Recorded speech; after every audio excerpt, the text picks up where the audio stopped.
Baik, sebelumnya Bu, perkenalkan saya Kinanti Setia Fadila dari PLB UNP. Nah, jadi tujuan saya kesini itu adalah untuk mewawancarai Ibu terkait dengan apakah sekolah ini fasilitas atau Bodana Paina, apa tuh? fasilitas dan mobilitas yang ada di sekolahnya. Sebelumnya Kinan mau tahu dulu nama Yulis Maweli ya.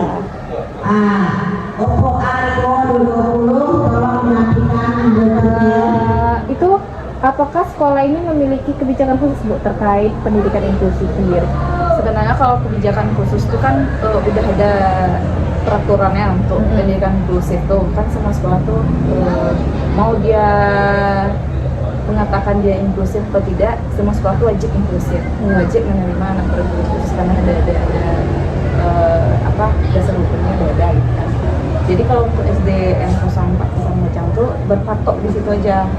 Jadi untuk misalnya dibuat pula kebijakan SK sekolahnya ada misalnya istilahnya apa ya? Bahwa menyatakan menerima anak berkebutuhan khusus seperti itu. Cuma kalau untuk apa tadi? Bukan apanya namanya kebijakannya itu mengikut ke kebijakan yang dibuat baku aja gitu ya. Nah, terus gimana proses penerimaan siswa berkebutuhan khusus di sekolah tersebut? Kalau untuk penerimaan siswa berkebutuhan khusus, kalau di Kota Padang itu kan dari fasilitasi, ada jalurnya untuk anak berkebutuhan khusus. Nanti anak berkebutuhan khusus itu kalau di Kota Padang itu asesmen dulu di LDPI. Oh iya. Ya habis itu asesmen di LDPI nanti direkomendasikan oleh orang dinas. Jadi dapat dulu dia surat rekomendasi dari orang dinas. Istilahnya legalitas bahwa mereka menyatakan tuh anak berkebutuhan khusus. Baru setelah itu masuk jalur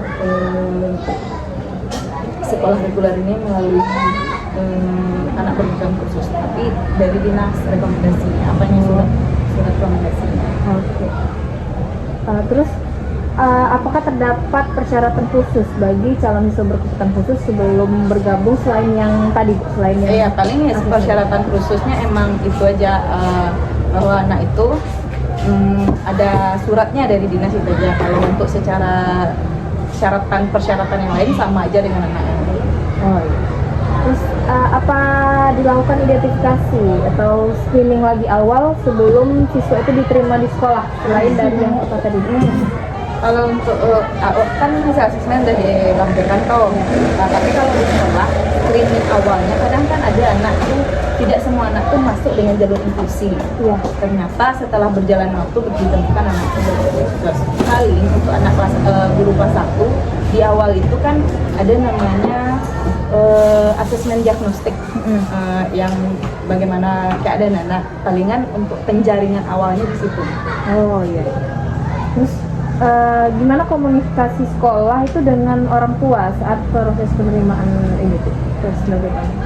Kalau komunikasi sama orang tua kan kalau anak yang udah direkomendasikan dinas secara otomatis ada lancar aja, asalnya tidak ada lagi orang tua harus menjelaskan itu. Nggak langsung aja. Tapi kalau misalnya anaknya nanti di pertengahan jalan ditemukan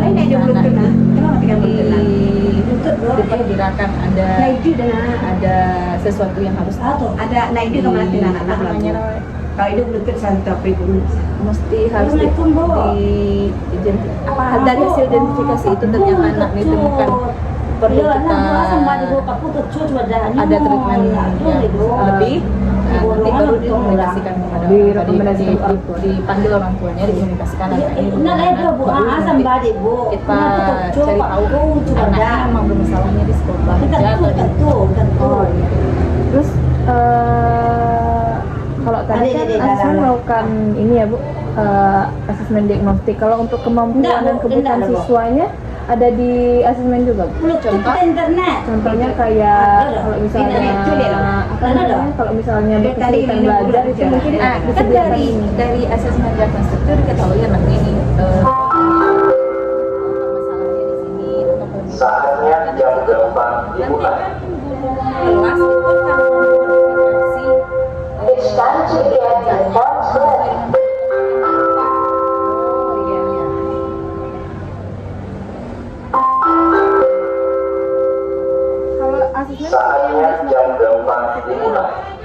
asesmen yang secara ininya kan nanti kalau anak dinyatakan emang ada dicurigai anak beruntung, baru di situ nanti lakukan lagi asesmen yang mendalam. Itu kan diagnostik itu kan awal untuk penjaringan. Yang melakukan asesmen kalau Iya, dari di sana sekolah ada. ada Bu, kalau dari Ada sekolah PI. itu guru kelas. Oh iya. Identifikasi. Iya, sehat. Cari banget sih.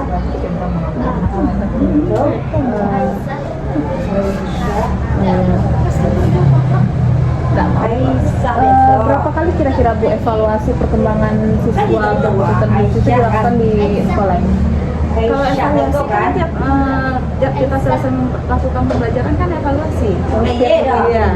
Akhir-akhir pembelajaran kan kita tetap melakukan evaluasi. Tidak hanya anak itu. Terus kan semuanya kita evaluasi. Iya, Gimana sistem pembelajarannya sendiri Bu, bagi siswa berkebutuhan khusus? Kalau di kelas reguler apakah ada perbedaan? Ataukah apakah anak-anak yang lain itu yang mengikuti mengikuti pembelajaran anak tersebut? Gitu? Jadi sebenarnya kalau pembelajaran kan untuk yang sekarang ya, pembelajaran berdiferensiasi. Iya. Jadi pembelajaran itu disesuaikan dengan kebutuhan anak. Kan seperti itu sekarang. Apalagi sekarang di pembelajaran mendalam itu seperti itu. Anak itu tidak ada anak A mengikuti B, tapi kita menyediakan memfasilitasi pembelajaran itu sesuai dengan kebutuhan anak. Kan itu nanti guru-guru mapel atau Jadi ini ya. kelas kalau di sekolah di kelas rendah itu kan disediakan sesuai kebutuhan anak. Jadi bukan anak ini harus ngikutin temannya atau temannya yang ngikutin dia, tidak seperti itu. Palingan nanti disesuaikan dengan kebutuhan anak. Mulai dari materi pembelajarannya itu berbeda, evaluasi antara anak berkebutuhan khusus dengan anak yang tidak berkebutuhan juga dibedakan. Berarti menyesuaikan setiap kebutuhan Menyesuaikan. anak. Ya, Bu. Tadi. Kalau modifikasi kurikulum ada Bu? Modifikasi kurikulum itu kalau kalau sekarang kurikulum itu kan emang dibuat berdasarkan kebutuhan anak. Oh, berarti udah dari sana aja ya? Nur Hayati. Itu tergantung guru kelasnya atau guru mapelnya Yo, membuat KH. anaknya seperti apa kondisi di lapangan. Kalau di SD ini sendiri Bu ada guru pendamping khususnya nggak tersebut? Jadi Untuk guru pendamping khusus terkhusus itu tidak ada sekarang kalau sekarang. Bang Indang. Nah, itu datang depan itu semari kan.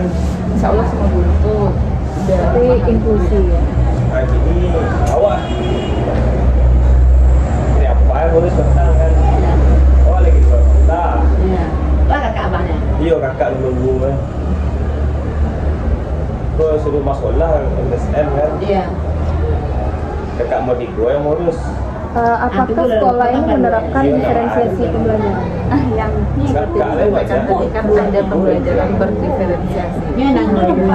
Oh ya, dulu buat salib benar. Oh iya, kalau untuk fasilitas apa aja Bu? Ah, Yang iya. disediakan sekolah Ah, pendamping ini khusus? Itu Iya. ada kekurangan kami. Fasilitas yang Sampai itu berlima, cuma Mak, kayaknya. menyediakan pembelajarannya saja. Iya, seorang bisa. Tapi kalau sarana yang seperti untuk anak ada jalan untuk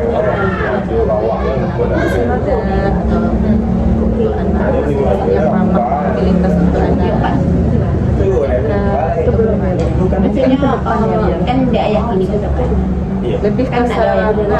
Udah, ayah kat gua mana Bu dari kamu. Udah sih. Kalau untuk aksesibilitasnya gimana? Nanti bukan rumah hari itu. Kalau sebenarnya Kawan mata kan. fasilitas Iya, kan iya. lumayan bisa diakses semua siswa. Cuma ya itu mobilitasnya tuh belum sesuai dengan Yang kebutuhan mau anak. Kalau ternyata nanti ada anak yang Ya, ini kan lupa kan nak menambah. tersendiri sampai nak ke apa? Tapi dia nak buat menambah itu. Apa Bu kan? Tak belum kebenarannya. Sebenarnya sanggup. Kami mau sanggup.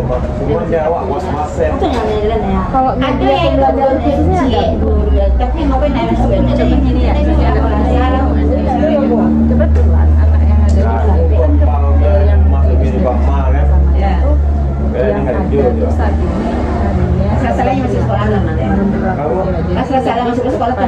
Iya, itu ikut SMP ada pena dia lagi di khusus Ya kali ini mama ya Bu. Ya. Mama kelelahannya terus ya. Enggak ada. Klub sekali mah. Ya. Klub bilang lo klub. Oh iya, namun kita Iya. Media khusus. Bilang nak, ya betul. Kalau minta aku tak bisa ya. Ada Bu. Ada bisa kalau ruangannya itu kan sekolahnya ada misalnya anaknya disabilitas netra atau tunarungu gitu misalnya ya Bu ya. Ruangannya tetap sama aja sama. Soalnya sekarang belum ada anak yang berkebutuhan khusus secara fisik.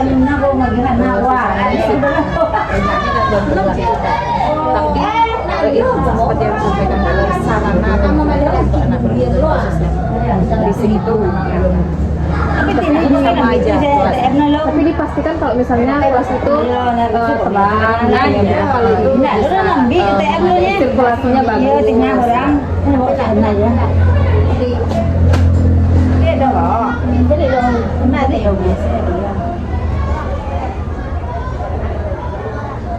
Oh, tenang. Tantangan paling besarnya dalam pelaksanaan di sekolah ini selain sarana prasarana sama itu apa ya Bu? Iya, Mama melatih kok. Belum semua orang bisa menerima keberadaan anak-anak berkebutuhan khusus. Bukan lebih ke guru atau ke anaknya, kadang ada pandangan dari luar. Oh iya. Cara menjelaskannya aja. Kalau tantangan terbesarnya apa Bu? Kalau tadi kendalanya, tantangannya apa hari ini? Ini kali ya. Untuk kebetulan di sini kan anaknya yang gangguan perilaku. Jadi untuk ngeblend dia sama teman-temannya itu, bagaimana kita cara supaya dia paham bahwa Oh iya. paling aja.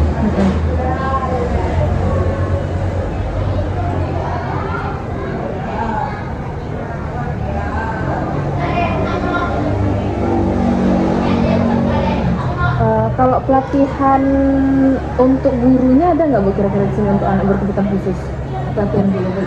Kalau pelatihan guru tuh namanya sekarang kan ruang DTK ya.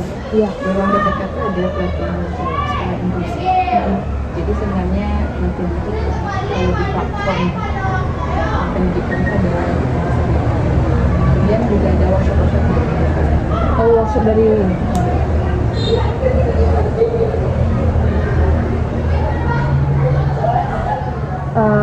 nah terakhir nih Bu, harapan apa yang diinginkan sekolah terhadap pengembangan pendidikan inklusi di sini ke depannya? karena semua sekolah tuh udah diharuskan inklusi ya.